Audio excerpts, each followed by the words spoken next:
5 forbidden lovers of Dracula you won't believe existed.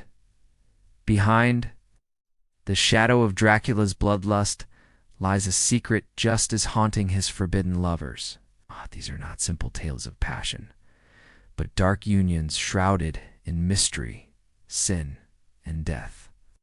From the ghostly brides who shared his castle to women whose souls he claimed across centuries, Dracula's heart was as cursed as his thirst for blood. Each lover carried a story of desire twisted into terror, of beauty consumed by darkness. Tonight, we unveil 5 forbidden lovers of Dracula you won't believe ever existed. Lover number 1. The Brides of Dracula in the dim halls of Dracula's Transylvanian castle. Whispers speak of 3 women who moved like shadows, seductive, cruel, and eternally hungry. They are known as the Brides of Dracula, though whether they were wives, lovers, or cursed companions remains a mystery. Each was described as hauntingly beautiful, with eyes that shimmered like fire in the dark, voices that lured men into submission, and lips that promised ecstasy yet delivered death. Legends say they shared Dracula's eternal thirst, preying upon travelers unfortunate enough to stumble into the Count's domain. Their presence symbolized temptation itself, irresistible desire that leads only to ruin. When Jonathan Harker, the ill-fated guest in Bram Stoker's tale, first encountered them, he felt both terror and an almost inhuman attraction, proof that these brides embodied the lethal mix of lust and death. Some folklore names them Verona, Aleera, and Marishka, later immortalized in film and legend. Others insist they were nameless spirits, bound to Dracula as his eternal concubines. Whatever the truth, the brides remain icons of forbidden love creatures, neither fully wives nor merely victims, but eternal reminders that even in the darkest love, one can never escape the shadow of death. Lover number 2. Lucy Westenra, among all of Dracula's obsessions. Lucy Westenra stands out as one of his most tragic conquests. In Bram Stoker's novel, Lucy is portrayed as pure, radiant, and admired by many suitors. Yet beneath her innocence, Dracula saw vulnerability, a soul he could corrupt and claim. Night after night he visited her, draining her life until her beauty transformed into something both alluring and monstrous. Her slow decline was terrifying to witness. Once a symbol of youth and grace, Lucy became pale, restless, and consumed by unexplainable hunger. The transformation culminated in her death and resurrection as one of the undead, a bride of darkness bound to Dracula's will. Unlike his immortal brides, Lucy was once human, making her fall even more devastating. She embodied innocence turned to sin, light swallowed by shadow. Her fate shocked not only her friends, but also readers for generations. Lucy's story revealed that Dracula's love was never gentle, it was a curse. To him, she was not a cherished partner, but a vessel. Proof that desire in the vampire's world was inseparable from destruction. In Lucy, Dracula showed the world how easily beauty can be claimed, corrupted, and condemned. Lover number 3. Mina Harker. If Lucy was Dracula's conquest, then Mina Harker was his obsession. Unlike the fleeting desires he had for others, Mina represented something far deeper, an echo of a love he could never truly possess. In Bram Stoker's novel, Mina is devoted to her husband Jonathan, yet Dracula is drawn to her with an intensity that transcends lust. He pursues her not merely to feed, but to bind her spirit to his own, as if she were the reincarnation of a lost love. The encounter between Dracula and Mina is among the most chilling in Gothic literature. He forces her to drink from his chest, intertwining their blood, making her both victim and unwilling consort. This act was not only physical, but symbolic, a dark marriage, sealing Mina to his curse for eternity. What makes Mina's role so haunting is the tension between innocence and corruption. Unlike Lucy, Mina resists the darkness, clinging to her humanity even as Dracula's shadow looms over her.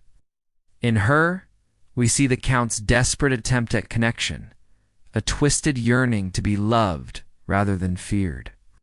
But in the end, Mina's strength prevails, turning Dracula's forbidden longing into yet another tragedy proof that even the Prince of Darkness cannot command true devotion.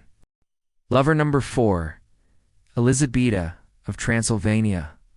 Long before Dracula became the Prince of Darkness, was Vlad, a mortal man, a warrior, and a husband. His beloved was said to be Elisabeta of Transylvania, a woman whose tragic fate shaped the curse that followed him through eternity. According to legend, while Vlad fought against invading armies, a false message reached Elisabeta, claiming he had fallen in battle. Grief consumed her, and in despair she cast herself into the river. Her body was lost to the waters, but her soul remained etched in Vlad's memory forever. When Vlad returned and discovered her death, rage and sorrow overwhelmed him. He renounced God, cursing heaven itself for allowing such cruelty. In that moment, his transformation began, his love twisted into vengeance, and his thirst for blood became eternal. Elisabeta's death was the spark that turned a man into the immortal Count Dracula. In many retellings, from folklore to film, Elisabeta is remembered not simply as a lost wife, but as Dracula's true soulmate, the one he sought in every woman he encountered, whether Lucy, Mina, or the brides. Her absence defined his darkness, and her memory haunted his every act. To Dracula, love and damnation were forever bound, and it was Elisabeta who made them inseparable. Lover number 5, Verona, Aleera, and Marishka. In modern retellings of the Dracula myth, the brides were given names: Verona, Aleera, and Marishka, transforming faceless specters into vivid embodiments of desire and dread. Each woman carried her own allure, her own reflection of sin, and together they formed a trinity of darkness bound to Dracula's will.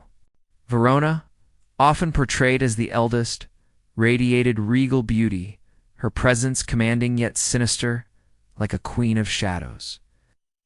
Aleera, fiery and wild, embodied unrestrained passion, her seductions more violent than tender, and Marishka, the youngest, was depicted as the most reckless, her hunger overtaking all reason, leaving devastation wherever she lingered.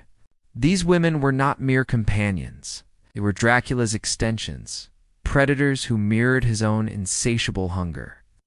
In stories and films, they are shown hunting as a pack, swooping upon villages with supernatural speed, their beauty masking their bloodlust.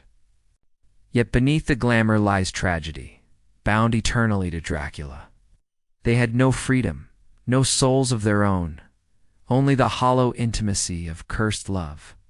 Their legacy endures in Gothic imagination as symbols of temptation turned lethal, represent the fantasy of forbidden passion, a promise of pleasure that ends only in ruin. Verona, Aleera, and Marishka remain reminders that Dracula's heart was never his alone to give it, was always shared with the night and its eternal thirst.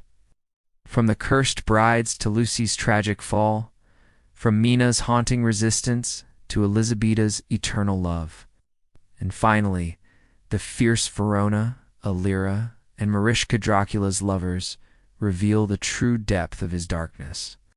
Each woman reflects a different face of desire: temptation, obsession, loss, and damnation.